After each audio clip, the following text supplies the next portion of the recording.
జూబ్లీహిల్స్ ఉప ఎన్నికల్లో భాగంగా నామినేషన్ల జోరు కొనసాగుతుంది. కాంగ్రెస్ అభ్యర్థి నవీన్ యాదవ్ ఇవాళ నామినేషన్ వేయనున్నారు. యూసఫ్గూడ చెక్ పోస్ట్ నుంచి నామినేషన్ కార్యాలయానికి కాంగ్రెస్ నేతలు ర్యాలీగా తరలి వెళ్తున్నారు. ఇప్పటికే బీఆర్ఎస్ అభ్యర్థి మాగంటి సునీత నామినేషన్ వేశారు. ఇక బీజేపీ అభ్యర్థి లంకా దీపక్ రెడ్డి నామినేషన్ వేయాల్సి ఉంది.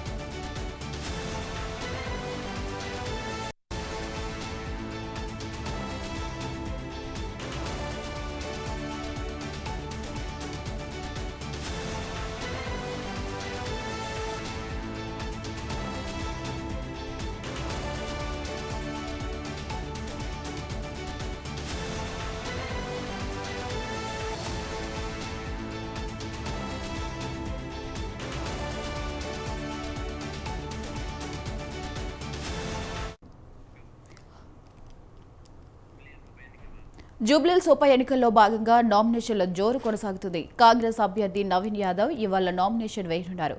ఇక యూసఫ్గూడ చెక్ పోస్ట్ నుంచి నామినేషన్ కార్యాలయానికి కాంగ్రెస్ నేతలు ర్యాలీగా తరలి వెళ్లనున్నారు. ఇప్పటికే బీఆర్ఎస్ అభ్యర్థి మాగంటి సునీత నామినేషన్ వేశారు. బీజేపీ అభ్యర్థి లంకాల దీపక్ రెడ్డి నామినేషన్ వేయాల్సి ఉంది.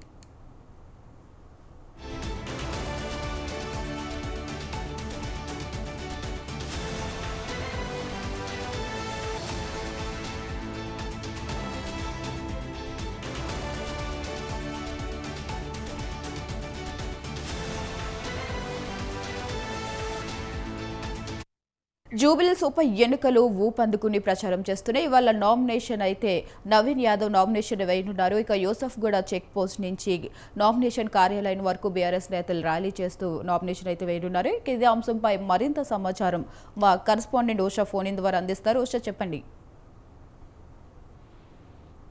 సంబంధించి నామినేషన్ కాంగ్రెస్ అభ్యర్థిగా ఉన్నటువంటి నవీన్ యాదవ్ మరి కాసేపట్లో ఏదైతే జూబ్లీహిల్స్ ఉప ఎన్నికకు సంబంధించి కాంగ్రెస్ అభ్యర్థిగా నామినేషన్ వేయబోతున్నారు. షేక్పేట్ సమీపంలో ఉన్నటువంటి ఆర్టీఏ కార్యాలయంలో ఏదైతే నామినేషన్ ప్రక్రియ కొనసాగే అవకాశం ఉంది. ఇప్పటికే బీఆర్ఎస్ పార్టీ తరఫున నామినేషన్ మాగంటి సునీత వేశారు. ఆ తర్వాత అభ్యర్థుల ఖరారుకి సంబంధించి బీజేపీ కూడా తర్జన భర్జన పడిన విషయం తెలిసిందే. దీపక్ రెడ్డిది మొత్తం మీద చూసుకున్నట్టయితే ఇవాళ నవీన్ యాదవ్ దాదాపు తెలంగాణ రాష్ట్రం ఏర్పడిన దగ్గర నుంచి కూడా 2 పర్యాయాలుగా ఏదైతే ప్రత్యక్ష రాజకీయాల్లో నామినేషన్లు వేస్తూనే ఉన్నారు. కానీ ఎక్కడా కూడా ఆయనకి ఇప్పటి వరకు కూడా ఆశించిన ఫలితం రాలేదు. 2014 తర్వాత 2018 ఈ 2 సార్లు కూడా నామినేషన్లు వేశారు. ప్రచారంలో కూడా చాలా వరకు కూడా పాల్గొన్నారు. కానీ ఏదైతే ఓటమి పాలయ్యారు, ఎక్కడ కూడా విజయం ఆయన్ని వరించలేదు. తాజాగా చూసుకున్నట్టయితే కాంగ్రెస్ పార్టీ అనూహ్యంగా 3 అభ్యర్థుల పేరును ఖరారు చేసింది. నవీన్ యాదవ్ పేరు, సిఎన్ రెడ్డి పేరు, అలాగే బొంతు రామ్మోహన్ పేరు. ఈ 3 పేర్లలో కూడా బీసీ సామాజిక వర్గానికి సంబంధించినటువంటి నవీన్ యాదవ్ కే చాలా వరకు కూడా ఏదైతే సీఎం దగ్గర నుంచి అలాగే మంత్రులు ఏదైతే ఇన్ఛార్జ్ మంత్రులుగా ఉన్నటువంటి తుమ్మల నాగేశ్వరరావు కావచ్చు, అలాగే పొన్నం ప్రభాకర్,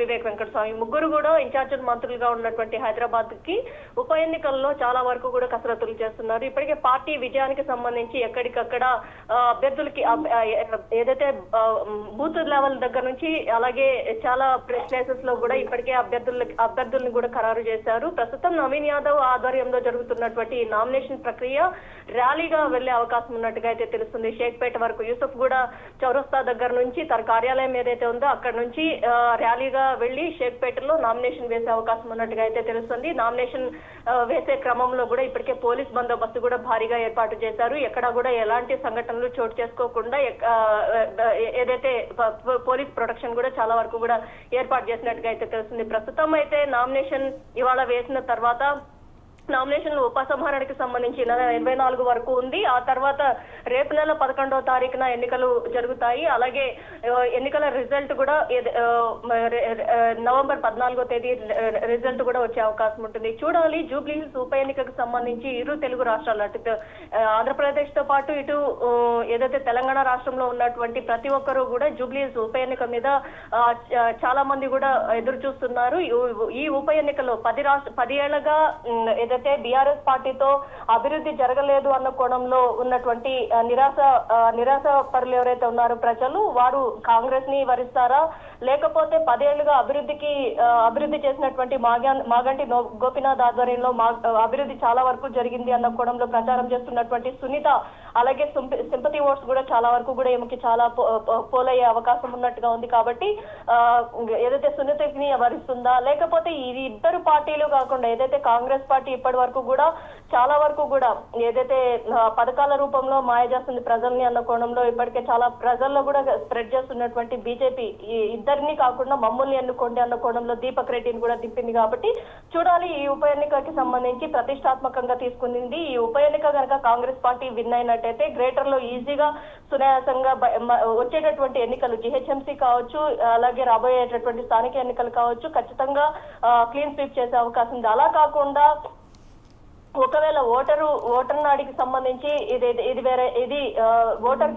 ఓటర్ నాడికి సంబంధించి ఇదేదైనా తారుమారైనట్లయితే బీఆర్ఎస్ కే ఖచ్చితంగా పగ్గాలు వచ్చినట్లయితే చాలా వరకు కూడా కాంగ్రెస్ పార్టీకి ఇది డ్యామేజ్ ఇష్యూగానే పరిగణించవచ్చు. ప్రజల్లో కూడా వ్యతిరేకత ఈ బైపోల్ నుంచి కూడా స్టార్ట్ అయ్యే అవకాశం ఉన్నట్టుగా అయితే తెలుస్తుంది. ప్రస్తుతం ఈ 3 పార్టీలు కూడా చాలా హోరాహోరీగా ప్రచారంలో కూడా దూసుకువెళ్తున్నాయి. నవీన్ యాదవ్ ఇప్పటి వరకు కూడా ప్రజల మనిషిగా చాలా వరకు కూడా యూసఫ్ కూడా దగ్గర నుంచి తన తండ్రి హయాం నుంచి చాలా వరకు కూడా ప్రజాసేవలోనే 2014 నుంచి 18 వరకు చాలా వరకు కూడా ప్రజాసేవలోనే గడుపుతూ వచ్చారు. ఇప్పటి వరకు కూడా ఆయన ఎంఐఎం గతంలో చూసుకున్నట్టయితే ఎంఐఎం పార్టీ తరఫున కంటెస్టెంట్ అభ్యర్థిగా ఉన్నారు. ప్రస్తుతం కాంగ్రెస్ పార్టీ అనూహ్యంగా ఈయనకి సీట్ ఇవ్వడంతో ఈ సీట్ కి సంబంధించి చాలా వరకు కూడా విస్తృత స్థాయిలో ప్రచారం అయితే కొనసాగుతోంది. చూడాలి మాగంటి గోపీనాథ్ సతీమణిని వరిస్తుందా, లేకపోతే నవీన్ యాదవ్ ని వరిస్తుందా, లేకపోతే ఇటు దీపక్ రెడ్డిని వరిస్తుందా, బైపోల్ ఎన్నిక ఏదైతే కంటోన్మెంట్ ని కాంగ్రెస్ పార్టీ ఎలా కైవసం చేసుకుందో దీన్ని కూడా ఆ స్థాయిలోనే కైవసం చేసుకోవాలన్న ఉద్దేశంతోనే చాలా వరకు కూడా